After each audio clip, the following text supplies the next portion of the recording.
നമസ്കാരം കൂട്ടുകാരെ, PSCയുടെ മുൻകാല ചോദ്യങ്ങളും അനുബന്ധ വിവരങ്ങളും നമുക്കൊന്ന് പരിശോധിക്കാം. ഹിസ്റ്ററി ഓഫ് കേരള എന്ന പുസ്തകം രചിച്ചത് ആര്? Answer Sardar KM Panicker.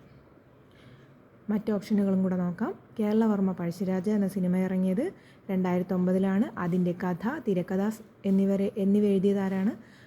MT Vasudevan നായരാണ്. അതിൻ്റെ ഡയറക്ഷൻ നടത്തിയതാരായിരുന്നു? ഹരിഹരൻ. ഓക്കെ. അടുത്തത് മാർത്താണ്ഡവർമ്മ എന്ന നോവൽ എഴുതിയതാരാണ്? CV രാമൻപിള്ള. വില്യം ലോഗൻ എഴുതിയ ഒരു ബുക്കുണ്ടല്ലോ, പ്രീവിയസ് ക്വസ്റ്റ്യൻ അറിയാമോ? അതെ, മലബാർ മാനുവൽ എഴുതിയത് വില്യം ലോഗനാണ്. മലയാളം സംസാരിക്കുന്ന പ്രദേശങ്ങളെ ഉൾപ്പെടുത്തി കേരളം രൂപീകരിക്കണമെന്ന് സൂചിപ്പിക്കുന്ന ഗ്രന്ഥം ഏതാണ്? 1.25 കോടി മലയാളികൾ. 1.25 കോടി മലയാളികൾ എഴുതിയതാരാണ്? EMS നമ്പൂതിരിപ്പാട്. ഇനി അടുത്ത ചോദ്യം, പഞ്ചശീല തത്വങ്ങളിൽ ഒപ്പുവെച്ച രാജ്യങ്ങൾ ഏതൊക്കെയാണ്? ഇന്ത്യയും ചൈനയും.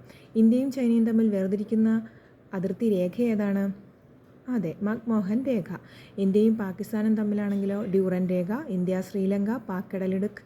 ഇന്ത്യ ബംഗ്ലാദേശ്, തീൻ ബഗ ഇടനാഴി. 1857 കലാപത്തിൽ നാനാ സാഹിബ് നേതൃത്വം നൽകിയ സ്ഥലം ഏതാണ്? കാൺപൂർ.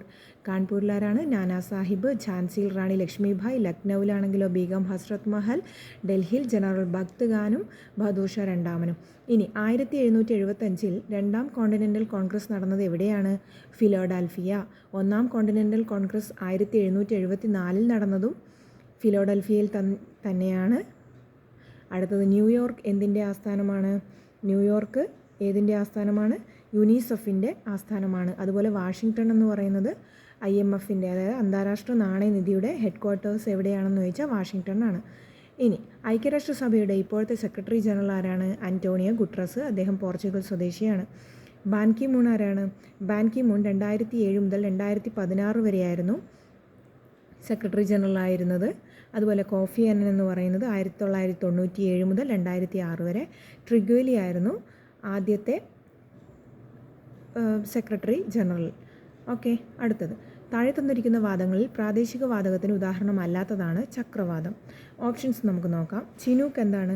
വടക്കേ അമേരിക്കയിലെ റോക്കി പർവ്വതനിരകളുടെ കിഴക്കൻ ചരിവുകളിലൂടെ വീശുന്ന ചൂടുള്ളതും വരണ്ടതുമായ കാറ്റാണ്. അപ്പോൾ വടക്ക് നിന്നുള്ളതും ആണ്, അമേരിക്കയിൽ നിന്നുമുള്ളതാണ്. അപ്പോൾ റോക്കി, ചിനൂക്ക്. അപ്പോൾ ഒരു ചൈന അങ്ങനെയൊക്കെ ഓർമ്മിച്ചാലും കിട്ടും. ഒരുപാട് കോഡ് നമുക്കിതിൽ കണക്ട് ചെയ്യാൻ പറ്റും. ചൈന അല്ലെങ്കിൽ ചിനൂക്ക്. ചൈന റോക്കായിട്ട് ഭയങ്കര റോക്ക് ആയിട്ട് വരുന്നു ചൈന, അങ്ങനെയൊക്കെ ഓർക്കാം. ചിനൂക്ക്, വടക്ക്, അമേരിക്ക, അങ്ങനെയൊക്കെ കായുടെ ഒരു പ്രാസം കണക്ട് ചെയ്തിട്ട് നമുക്കതിനെ ഓർത്ത് വയ്ക്കാൻ പറ്റും. അപ്പോൾ എന്താണ് ചിനൂക്ക് എന്ന് പറയുന്നത്? വടക്കേ അമേരിക്കയിലെ റോക്കി പർവ്വതനിരകളുടെ കിഴക്കൻ ചരിവുകളിലൂടെ വീശുന്ന ചൂടുള്ളതും വരണ്ടതുമായ കാറ്റാണിത് ചിനൂക്ക്. അടുത്ത ലൂ. ഉത്തരേന്ത്യൻ സമതലങ്ങളിൽ വേനൽക്കാലങ്ങളിൽ ഉച്ചതിരിഞ്ഞുണ്ടാകുന്ന ചൂട് കൂടിയ ശക്തമായ കാറ്റാണിത് ലൂ എന്ന് പറയുന്നത്. അപ്പോൾ ലൂ എന്ന് പറയുമ്പോൾ നമ്മൾ ഷൂ നാക്കുമല്ലോ, അതേപോലെ ഭയങ്കര ചൂടെടുക്കുമ്പോൾ ആ ഒരു സൗണ്ട് വെച്ച് നമ്മളിങ്ങനെ വീശുന്നു എന്ന് ഓർമ്മിച്ചാൽ മതി. അപ്പോൾ നമുക്കത് ലൂ പെട്ടെന്ന് തന്നെ ആൻസർ ചെയ്യാൻ പറ്റും. ഇനി ഹർമാറ്റൻ എന്താണ്?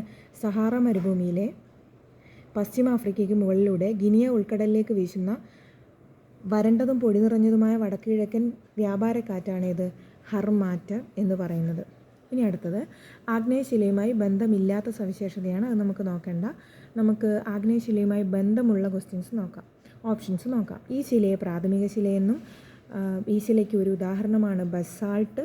അതുപോലെ ഈ ശിലകൾ ഭൂമിക്കകത്തും പുറത്തും രൂപം കൊള്ളുന്നു. പിന്നെ പ്രധാനമായി ഓർത്തിരിക്കേണ്ടത് ആഗ്നേയശിലയാണ് ശിലകളുടെ മാതാവ്. അടുത്ത ചോദ്യം, എന്താണ് ക്ലിഫ്? ഇത് തിരമാലയുമായി ബന്ധപ്പെട്ട ഭൂരൂപമാണ്. ഇത് ജിയോഗ്രഫിയിൽ വിശദമായിട്ട് പഠിക്കുക. Okay, thank you.